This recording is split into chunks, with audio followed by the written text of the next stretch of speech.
आमदनी वधाईंदो। Retail sector में बि टैक्स नेट वधायो वेंदो। ज़रई शोबे के टैक्स नेट में आंदो वेंदो।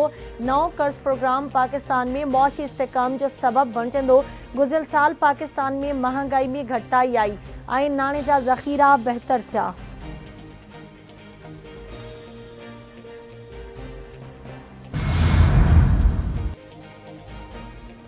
IMF प्रोग्राम से पाकिस्तान में मैक्रो इकोनॉमिक इस्तेहकाम आणण में मदद मिलंदी। प्रोग्राम तहत असांखे स्ट्रक्चरल रिफॉर्म्स यकीनी बनाइण जी ज़रूरत आहे।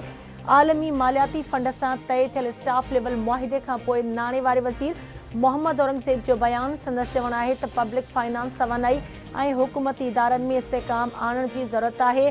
मुस्तक़बिल में स्ट्रक्चरल सुधारा आणींदासीं।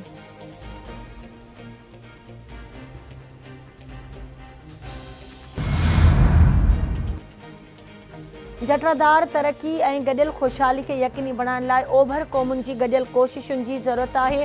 ग्लोबल डेवलपमेंट इनिशिएटिव में गडि॒यल तरक्कीअ खे हथी वठाए दुनिया जे मुस्तक़बिल जोड़जण जी वॾी सलाहियत आहे। तरक्की पज़ीर मुल्क आलमी तरक्कीअ जे अमल में क़ाइदानो किरदार अदा कनि।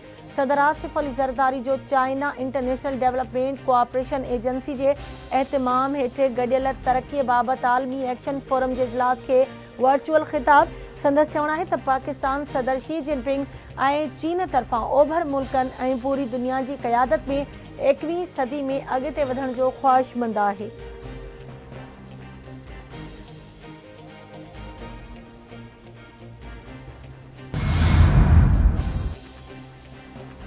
वफ़ाक़ी घरू वज़ीर ऐं PCB चेयरमैन मोहसिन नक़वी सां अमरीकी सफ़ीर डोनाल्ड ब्लूम जी मुलाक़ात। अमन अमान, दहशतगर्दी ऐं मुनशियात ख़िलाफ़ सहकार वधाइण ते इत्तफ़ाक़। ॿिन्ही मुल्कनि विच में लाॻापन ऐं गडि॒यल दिलचस्पी जे मामलनि तोड़े क्रिकेट ते ख़्यालनि जी ॾे वठि कई वई। मोहसिन नक़वी जो चवणु आहे त अमरीका आलमी क्रिकेट जे नई मंज़िल आहे। पाकिस्तान, अमरीका ऐं कैनेडा त्रिमुल्की सीरीज़ में ऐं अमरीका कैनेडा क्रिकेट लीग क़ाइमु करण ते कमु करे रहिया आहियूं। क़ानून लागू कंदड़ इदारनि जी सघ वधाइण में अमरीकी सहकार इंतिहाई अहमियत जोॻो आहे। गडि॒यल लाॻापन खे वधीक मुस्तहकम बणाइण में घरू विज़ारत भरपूर मुआवनत कंदी।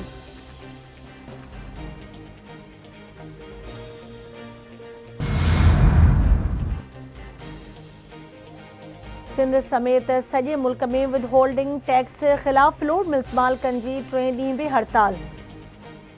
मक़ामी मार्केटुनि खे अटे जी सप्लाई बंदि थियण सबबि अटे जी खोट पैदा थियण जो ख़दशो। मार्केट मां अटे जो स्टॉक ख़तमु थियण लॻो। फ्लोर मिल्स एसोसिएशन जो चवणु आहे त हिन वक़्त ताईं हुकूमत को राब्तो न कयो आहे। विद होल्डिंग टैक्स जे ख़ात्मे ताईं फ्लोर मिल्स बंदि रहंदियूं।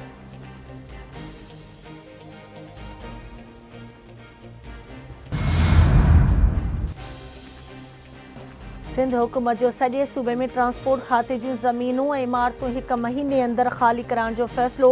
SMTA बोर्ड मंज़ूरी ॾिनी। सीनियर वज़ीर शहजिल इनाम मेमन जी सदारत हेठि सिंध मास ट्रांसिट अथॉरिटी बोर्ड जो 12हों इजलास। SMTA बोर्ड तरफ़ां डिविज़नल सतह ते SMTA जी ऑफिसुनि जे क़याम जी बि मंज़ूरी। इजलास में SMTA में कॉन्ट्रैक्ट ते मुक़रर मुलाज़िमनि जे मुद्दे में वाद HR कमेटी सां मशरूत कई वई। शहजिल इनाम मेमन जो चवणु आहे त सिंध हुकूमत ट्रांसपोर्ट जे समूरनि मनसूबनि खे जल्द खां जल्द मुकमल करणु चाहे थी।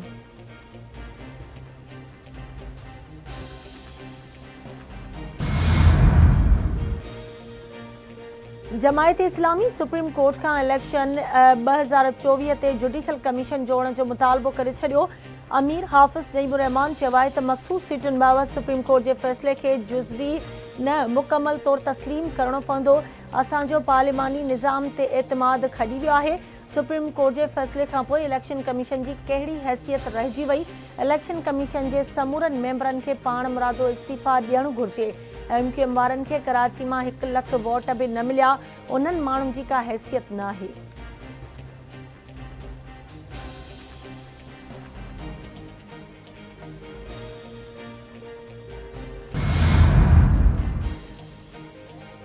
सुन्नी इतिहाद काउंसिल पाण तस्लीम कयो त हुननि इलेक्शन न विढ़ी। सवाल इहो आहे त हिक पार्टी लाइ एतिरो प्यार छो आहे। PTI सीटूं घुरियूं ई न हुयूं। असां सुठनि ॿारनि वांगुरु समूरनि फ़ैसिलनि खे तस्लीम कयो। लाडले जी मोहबत हर शइ ते ग़ालिब थी वेंदी आहे। पंजाब जी इतलात वारी वज़ीर उज़्मा बुखारी जी प्रेस कॉन्फ्रेंस।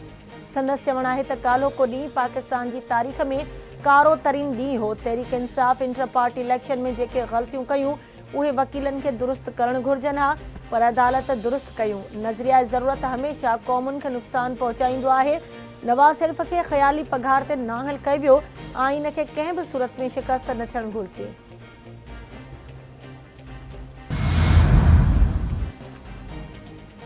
लाहौर जी स्पेशल सेंट्रल अदालत अॻूणे वफ़ाक़ी वज़ीर मोनिस इलाही समेत 9 जवाबदारनि जूं मिल्कियतूं ज़ब्त करण जो हुकुम ॾेई छॾियो। FIA मोनिस इलाही समेत 9 जवाबदारनि जो पूरो चालान अदालत में पेश कयो। मोनिस इलाही समेत 6 जवाबदारनि खे इश्तिहारी करार ॾिनो वियो।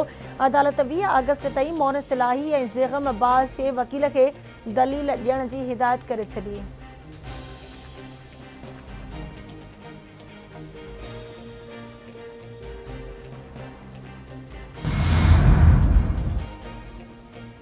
पंजाब हुकूमत आज़ादी जे ॾिहाड़े ते सॼे सूबे में सोलर पैनल जी विरासत शुरू करण जो फ़ैसिलो करे वरितो।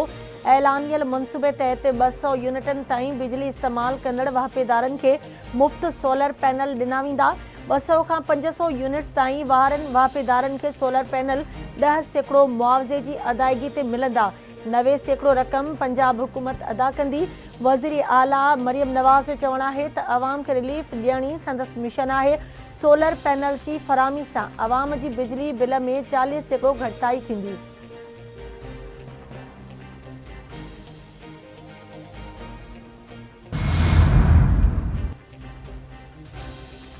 कराची में CTD जी कार्रवाई पाबंदी मढ़ियल तंज़ीम TTP जो दहशतगर्द गिरफ़्तार।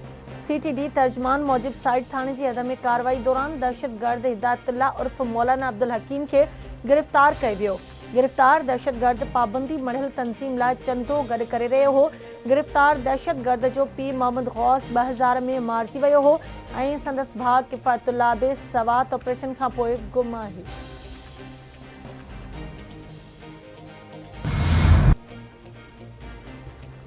कराची में एक्साइज नारकोटिक्स कंट्रोल जी कार्रवाई। मुनशियात फरोश गिरफ़्तार। सेंट्रल ज़िले में नारकोटिक्स कंट्रोल टीम कार्रवाई करे जवाबदार मोहम्मद अहसन हनान खे गिरफ़्तार करे 76.5 ग्राम कोकेन, 1050 ग्राम आइस ऐं अण रजिस्टर्ड मोटरसाइकिल बरामद कई। जवाबदार ख़िलाफ़ केस दाख़िल।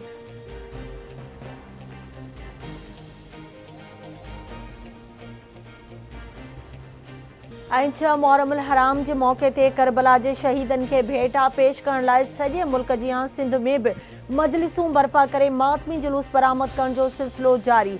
हर पासे या हुसैन जूं सदाऊं सबीलूं बि लॻायूं वियूं। कराची में 8, 9 ऐं 10 मुहर्रम हराम जे जुलूसनि खे नज़र में रखंदे मुतबादल ट्रैफ़िक प्लान जारी।